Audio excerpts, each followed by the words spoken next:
मेरी as only 28 है और इसी के अंदर मैंने इतना स्ट्रगल देखा है कि अस्सलाम वालेकुम, हेलो एवरीवन। तो मेरा आज का व्लॉग बाकी व्लॉग से सबसे अलग होगा क्योंकि आज मैं वो बताने वाली हूँ जो मैंने कभी नहीं बताया। आज मैं आपको कोई रूटीन नहीं बताने वाली।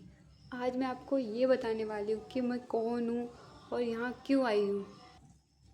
तो चलिए, मेरी सबसे पहली बात ये है कि मैं आपको एक चीज़ बता देती हूँ। मेरी 2021 में शादी हुई थी और उसके बाद ना, मतलब 2021 में नहीं, हाँ 2021 में मेरी शादी हो गई थी।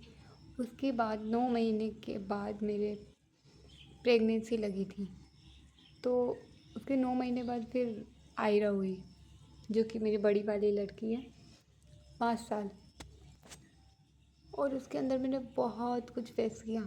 इतना, शायद सबसे बुरा वक्त था वो, क्योंकि मैं अलग ही लेवल की बॉडी है मेरी, कुछ भी बर्दाश्त नहीं कर पाती थी मैं। हाँ, तो मैं जब बिल्कुल भी ना, मतलब कुछ भी बर्दाश्त नहीं कर पाती थी मैं। इतनी बुरी कंडीशन थी मेरी, ना तो मुझसे उठा जाता था ना मुझसे बैठा जाता था। मतलब मेरे शायद प्रॉब्लम भी थी। मैं 3 महीने बेड रेस्ट पे रही थी तब। फर्स्ट टाइम जब आयरा हुई थी तब 3 महीने में बेड रेस्ट पर थी। मतलब मेरे को बेड पे से हिलने भी नहीं दिया जाता था, ये कंडीशन थी मेरी। उसके बाद मैंने 3 या 4 महीने के बाद मैंने थोड़ा काम किया, ज़बरदस्ती ही किया, यही मान लो, क्योंकि कहते हैं ना कि नॉर्मल डिलीवरी होती है इस तरीके से। तो बस वही सोचकर, फर्स्ट टाइम था, इतना पता भी नहीं था, तो ये सोचकर मैंने मतलब स्टार्ट कर दिया कि चलो करते हैं। फिर उसके बाद जब आयरा हुई तो मतलब मेरे को हमारे हॉस्पिटल ले जाया गया, जहाँ पे मेरे को बोला कि यहाँ पर नहीं होगा, क्योंकि उसके कॉर्ड फंसी हुई थी जिसे नाल बोलते हैं, वो भी 2। तो मेरे को आगे रेफ़र कर दिया गया। अब वहाँ पर भी मैंने इतना, मतलब इतना पेन झेला है ना, कि मैंने लास्ट टाइम पे ये बोल दिया था कि मेरी तो ऑपरेशन करवा दो, कि मेरा ऑपरेशन करवा दो। पर फिर भी मैंने हिम्मत रखी। हाँ, मैं बिल्कुल भी रोई चिल्लाई नहीं। लगा तो था मुझे कि बहुत, क्योंकि जितना लोगों से सुना था उस हिसाब से तो मैं इतना डर रही थी, इतना कि बस बताओ, पूछो मत आप। पर मैंने फिर भी हिम्मत रखी और मैंने ऑपरेशन, यूँ मान लो मेरे ना, मतलब मेरे को ऑपरेशन के कपड़े तक पहना दिए गए थे, बट एन वक्त पे पता नहीं हो गई पर ये। फिर उसके बाद सब नॉर्मल हो गया। उसके बाद मैंने इसके लिए, मतलब जब मैं इसको छोटी थी, ये 3 या 6 महीने की, तब मैंने हॉस्पिटल ज्वाइन किया। मैं जब ट्रेनिंग के अंदर जाती थी और मैंने उसे घर पर छोड़ के जाती थी मैं, तब बहुत बुरा लगता था। बट मुझे लगता था कि घर पे रह के क्या करना है। तो मैं जब घर पर नहीं रहती थी, मैं ना ट्रेनिंग के लिए जाया करती थी, और छोटी सी थी और इसकी एक आदत थी, ये मेरे पास ही रहती थी, ये मुझसे दूर बहुत कम रही है। फर्स्ट बच्चा था और मेरा भी अटैचमेंट ज़्यादा था, तो कभी मुझे छोड़कर नहीं गई है। और मेरा भी कमाने का नया नया शौक़ था, तो मैं भी चली गई जब।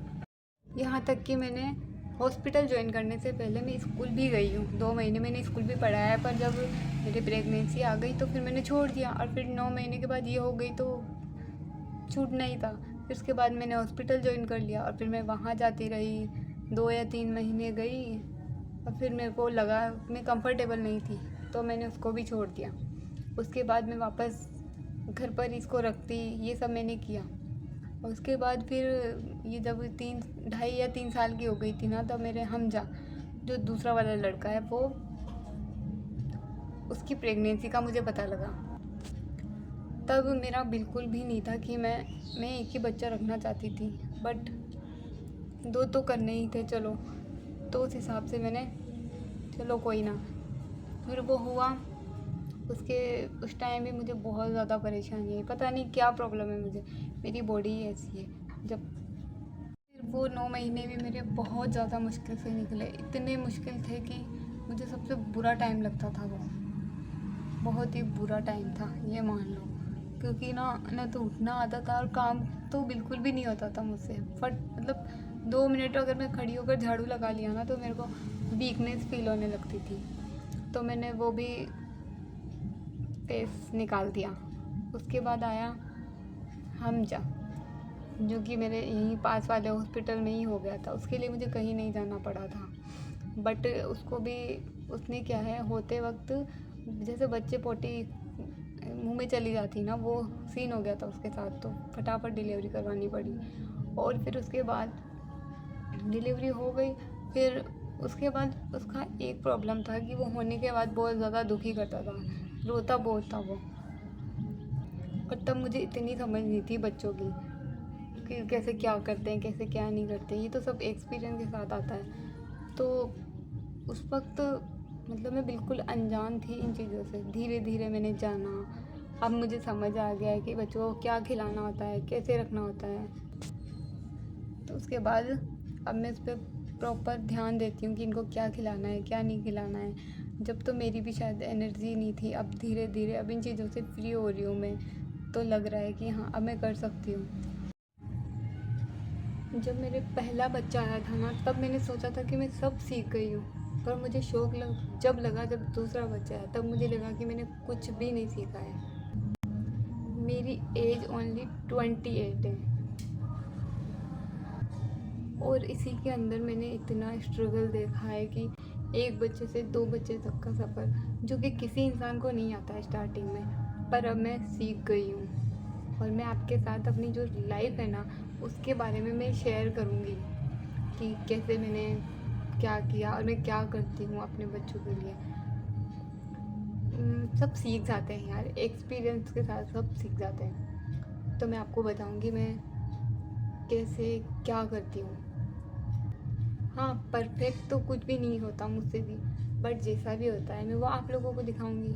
क्योंकि यार इस उम्र में इतना कुछ आना तो पॉसिबल नहीं है।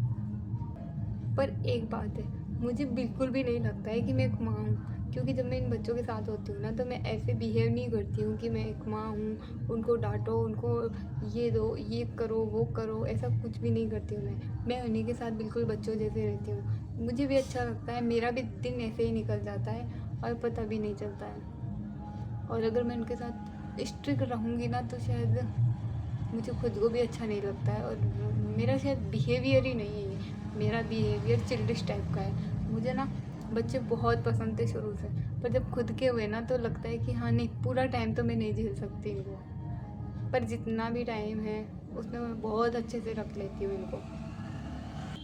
तो अगर आप लोग भी देखना चाहते हो कि मैं कैसे अपने बच्चों के साथ रहती हूँ सुबह से लेकर शाम तक, तो आप मेरे चैनल को फॉलो ज़रूर करना। क्योंकि अब इस पर वीडियो उसी हिसाब से आएगी। और आज एक और चीज़, आज मेरे हस्बैंड का बर्थडे, तो मैं ये आज यहाँ से ही नई शुरुआत कर रही हूँ। हार तो माननी नहीं है अपने को, कुछ तो करना है। और ऐसा हो नहीं सकता कि हम मेहनत करें और कुछ मिले ना। तो इसीलिए मैं आज से शुरुआत कर रही हूँ। आप लोग मुझे सपोर्ट करना। और ये आसान नहीं है, क्योंकि मेरे 2 बच्चे हैं। 2 में से एक तो मेरे पास रहता ही रहता है, पर आज दोनों नहीं है। क्योंकि मेरी आयरा को बुखार आ रखा है, और जो छोटा हमजा है वो नीचे गया हुआ है उसकी दादी के पास। तो दोनों मेरे पास नहीं है इस वक्त। इसीलिए मैंने सोचा कि आधा घंटा मिला है ना, इसके अंदर मैं आप लोगों से बात करूं। क्योंकि फिर अगर वो आ गए ना, तो मैं कुछ नहीं कर पाऊँगी। इसीलिए मैं अभी यहाँ आपके सामने बैठी हूँ। वो आ गए, फिर खाना पीना, इसी में मेरा दिन निकल जाएगा। और फिर मुझे थोड़ी देर के लिए सोना भी होता है, जो भी तो मुझे मिलना चाहिए ना। तो आज का ब्लॉग मैं यहीं एंड करती हूँ, क्योंकि ज़्यादा लंबा अच्छा नहीं लगता। इसीलिए तो प्लीज़ फॉलो करें, लाइक करें, सब्सक्राइब करें। Bye bye. जर्नी देखने के लिए प्लीज़ सब्सक्राइब ज़रूर करना।